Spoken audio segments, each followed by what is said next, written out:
ഈ ലൈഫില് എവിടെ പോകണമെന്നായിരുന്നു ആദ്യം ആഗ്രഹിച്ചിരുന്നത്? നമ്മൾ ചില ലക്ഷ്യങ്ങളൊക്കെ വെക്കുമല്ലോ. അതെ. അപ്പോൾ എനിക്ക് ഇന്നതാവണം. പഠിക്കുന്ന കാലത്തൊക്കെ പഠിച്ചൊക്കെ എവിടെയായിരുന്നു? മൂലമറ്റം എന്നാണ് സ്ഥലത്തിന്റെ പേര്. അവിടുത്തെ SHEMHS സ്കൂളിലായിരുന്നു. 9th കംപ്ലീറ്റ് ചെയ്തത് അവിടെയാണ്.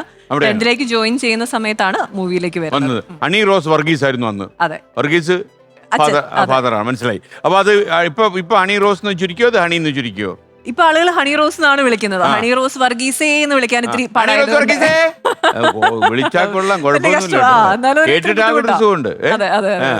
ഫാദർ എന്താ ചെയ്യുന്നത്? അച്ഛൻ ബിസിനസ്. നമ്മുടെ രാമച്ചോക്ക്. അപ്പൊ നമുക്കൊരു കാര്യം ചെയ്യാം, നമുക്ക് ആ രാമച്ചതിന്റെ ഒരു പടം ഉണ്ടോന്ന് എനിക്കൊരു സംശയമുണ്ട്.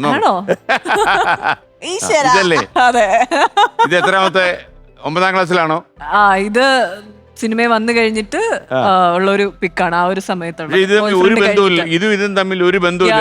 അപ്പൊ ഒരു 15 വയസ്സാണ്, അതിനുള്ള വ്യത്യാസം വരും. എനിക്കൊന്ന് പഠിക്കുന്ന കാലത്തും അണിക്ക് അങ്ങനെ ഈ പഠിക്കാൻ പോയിട്ട് വലിയ കാര്യം ഉണ്ടെന്ന് തോന്നലായിരുന്നു. അല്ല, മടിച്ചല്ലായിരുന്നു.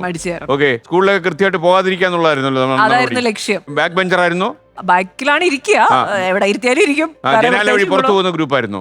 അല്ല, അങ്ങനെയൊന്നുമില്ല. ഞാൻ ഭയങ്കര സൽസ്വഭാവിയായിട്ടുള്ള ഒരു കുട്ടിയായിരുന്നു. അപ്പൊ ടീച്ചേഴ്സിന്റെ വിചാരം, അവരെ ആദ്യം കാണുമ്പോൾ ഞാൻ ഈ അഭിനയിക്കുന്ന കാര്യത്തിലൊക്കെ ഇങ്ങനെ ഭയങ്കര ശ്രദ്ധിച്ചിരിക്കുന്ന രീതിയിൽ ഇവർ പറയുമ്പോഴൊക്കെ ഭയങ്കരമായിട്ട് ശ്രദ്ധിച്ചിരിക്കും ക്ലാസ്സിൽ. അപ്പൊ അവര് വിചാരിക്കും ഭയങ്കര ബുദ്ധിജീവിയാണ് ഈ കുട്ടിക്ക്, 100-ൽ 100 എന്നൊക്കെ വിചാരിക്കും. മാർക്ക് വരുമ്പം എന്റെ അടുത്ത് ഒരു ടീച്ചർ പറഞ്ഞു ഓർക്കുന്നുണ്ട്, തന്നെ പറ്റി ഞാൻ ഇങ്ങനെയൊന്നും അല്ല വിചാരിച്ചതെന്ന്.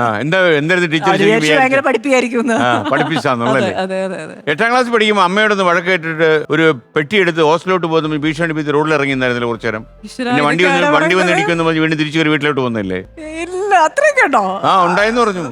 നമ്മളിതൊക്കെ അന്വേഷിച്ചു. തൊടുപുഴയിലും മൂലമറ്റത്തും പരിസര പ്രദേശങ്ങളിലൊക്കെ അന്വേഷിച്ചപ്പം മാത്രല്ല, മൂലമറ്റം പവർ ഹൗസ് ഇല്ലേ, അപ്പൊ ആ പവർ ഹൗസിന്റെ ഒരു ശക്തിയിൽ ഞങ്ങളുടെ അന്വേഷണം. പവർ ഹൗസ് ഞാൻ ചെറുപ്പത്തിൽ പോയിട്ടുണ്ട്, ഭയങ്കര രസമാണ്. ഇപ്പൊ അത് ആളുകളെ അലോ ചെയ്യില്ല അതിന്റെ ഉള്ളിലേക്ക്. നമ്മള് ഒരു കേവാണ്, പാറയ്ക്കുള്ളിൽ ഇങ്ങനെ തുരന്നുണ്ടാക്കിയേക്കുന്ന വേറൊരു ലോകത്ത് ചെല്ലുന്ന ഒരു ഫീലാണ്.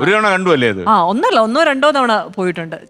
ഞാൻ ചെറുപ്പത്തിൽ പഠിക്കുന്ന സമയത്തൊക്കെ പെർമിഷൻ ഉണ്ടായിരുന്നു, ആളുകൾക്കൊക്കെ പോയി കാണാറുണ്ട്. ഇപ്പോഴും അങ്ങനെ ഒരു നഗരജീവിയായോ നാട്ടിൻപുറത്തേക്ക് ഇടയ്ക്കിടയ്ക്ക് പോകുമോ? എനിക്ക് എവിടെ ആയാലും വലിയ പ്രശ്നമൊന്നുമില്ല, കംഫർട്ടാണ്. കാരണം നാട്ടിൻപുറത്ത് നമ്മളൊക്കെ എപ്പോഴും കൂടുതലും വർക്ക് കൊച്ചി റിലേറ്റഡ് ആയിട്ടായിരിക്കും വരുന്നത്. അപ്പൊ നമുക്ക് ഈ ട്രാവൽ കുറച്ച് ബുദ്ധിമുട്ടാണ്, 2-2.5 മണിക്കൂർ പോയിട്ട് വരിക എന്നുള്ളത്. അപ്പൊ അതുകൊണ്ട് ആലുവ ഫ്ലാറ്റ് ഉണ്ടായിരുന്നു, ഇപ്പൊ മറൈനിലെ ഒരു ഫ്ലാറ്റ് എടുത്തു. അപ്പം അവിടെയും ഇവിടെയും പിന്നെ സമയം കിട്ടുമ്പോൾ തൊടുപുഴ. അങ്ങനെ സിനിമയിൽ ആകസ്മികമായിട്ട് വന്നാണോ? ഞാൻ സ്കൂളിൽ പഠിക്കുന്ന സമയത്ത് നമ്മുടെ സ്കൂളിൽ ഒരു ഡ്രാമ ചെയ്തിരുന്നു.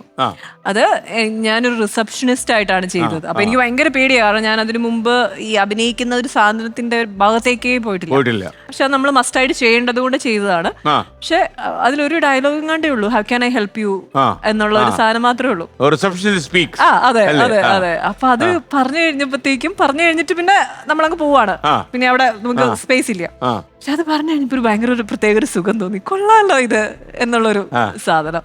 മേ ബി അത് തൊട്ടായിരിക്കാം നമുക്ക് ആ ഒരു ഉള്ളിൽ എന്തോ ഒരു ഇൻട്രസ്റ്റ് തോന്നി തുടങ്ങിയത്.